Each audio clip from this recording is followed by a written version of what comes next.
Greetings. Today is the 3rd of May, and this is a financial expert, Bradford Townsend, and this is a forward research report. The topic of this video is British ingenuity, genius, and intelligence quotients. Here at the forward research report, Bradford Townsend is going to tell it like it is. Please do not take offense at the facts presented. Unfortunately for the British people, they are in rapidly accelerating dysgenic decline, or simply getting dumber. They are becoming less intelligent, less creative, and less fit. Firstly, who are the native British people? The people conquered by the Roman Empire under the generalship of Julius Caesar. We know now, in 2016, after many DNA studies, linguistics, and archaeology, that 75% plus of today's native British are of Spanish, Basque origin and Mediterranean origin, the balance being of Germanic origin. The great minds of the British, Isaac Newton, James Clerk Maxwell, William Shakespeare, and Alan Turing, and Karl Popper. All of the British geniuses have been from Ashkenazi Jewish rabbinical families, Germanic nobility, and Germanic clerical families. The geniuses of Britain were discovered from databases such as the Nobel laureates, Who's Who, directories, fine art notables lists, and nobility patents.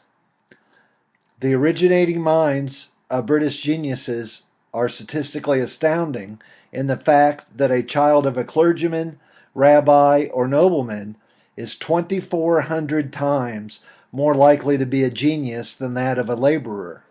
I say again, statistically, the children of a nobleman or clergyman are 2,400 times more likely to be a genius than that of a laborer.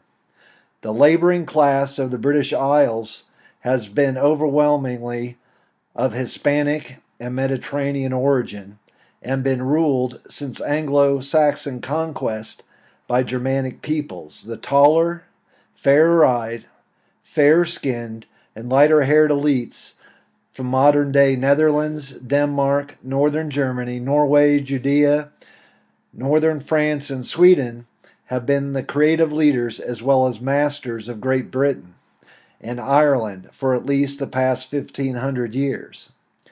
Jews, nobles, and clergymen have made a huge contribution to the British creative output.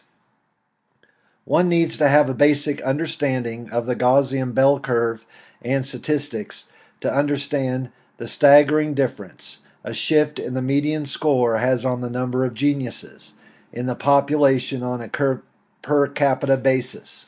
The median IQ is only 79. Again, the world median IQ is only 79. High-achieving geniuses have median intelligence quotients of 135. Hang with me now. Please allow me to give an example. A population with an 85 IQ, such as Morocco, with 100,000 test takers would produce 130 individuals with genius scores compared to a country such as China with a median IQ of 100, which produces 2,270 geniuses per 100,000.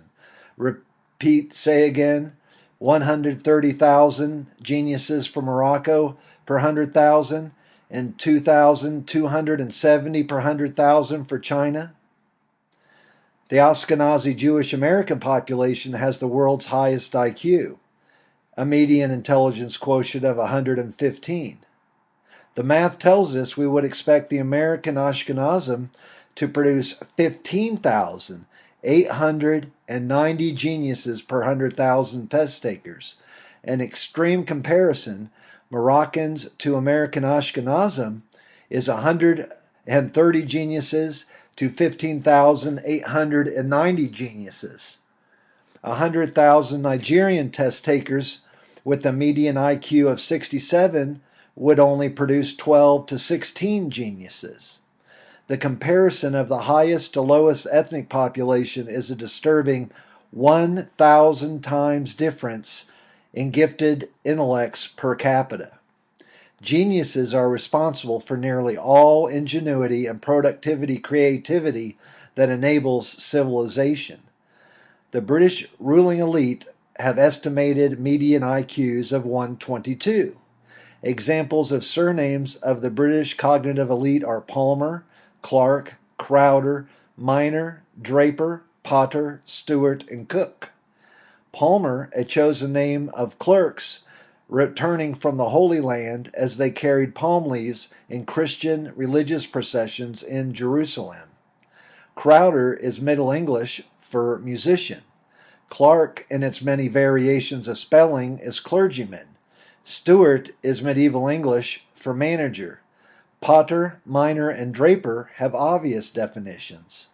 The British elite are the nobility, accountants, engineers, journalists, lawyers, judges, business managers, military officers, professors, government bureaucrats, and elected officials.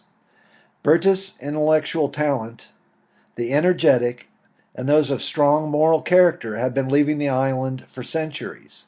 Surveys of the cognitive elite inform us that at least 3 out of 4 would prefer migration to destinations such as Australia, New Zealand, Canada, United States, or Singapore. Contrasted by American geniuses, 9 out of 10 of whom would prefer to stay within their homeland. Another unfortunate fact is British women with more than a university bachelor's degree average only 1 child. Replacement level fertility is at a minimum 2.3 children per healthy female. A second unpalatable fact is large-scale immigration from below 90 median IQ populated regions of the world, such as Middle East, Caribbean, Africa, and South Asia, is rapidly lowering average abilities.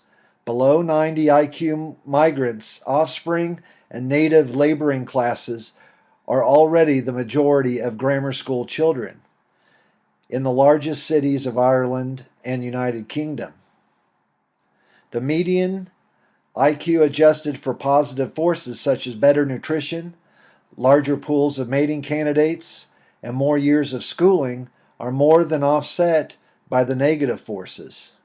The average IQ has been dropping by at an estimated 2 or 3 IQ points a decade since psychometric testing has been invented. The positive eugenic effects of stopping cousin marriages, stopping incest, public education, nutrition, stimulating games and activities are more than negatively offset by the dysgenic forces. The post-industrial advanced civilizations have little to offer the dull and dim-witted.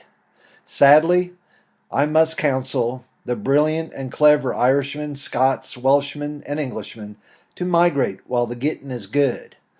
New Zealand and Singapore would be my recommendations, but it is a matter of personal taste. No advanced civilization has been able to sustain itself with an IQ below 90.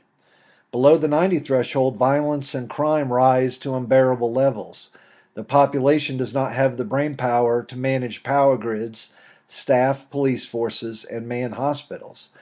It is impossible to correct the problem. Why? The wealthy elites of Britain and Ireland would rather lose their magnificent civilization than their family fortunes. If the ruling class expelled lower intelligent individuals from the island, the global business community would shun them. Overseas assets might be seized. Even worse, the low intelligent native working classes and migrants would go berserk.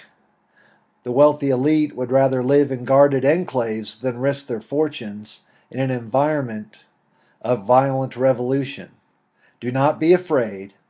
Farewell. This has been a Forward Research Report, and this is Bradford Townsend, over and out.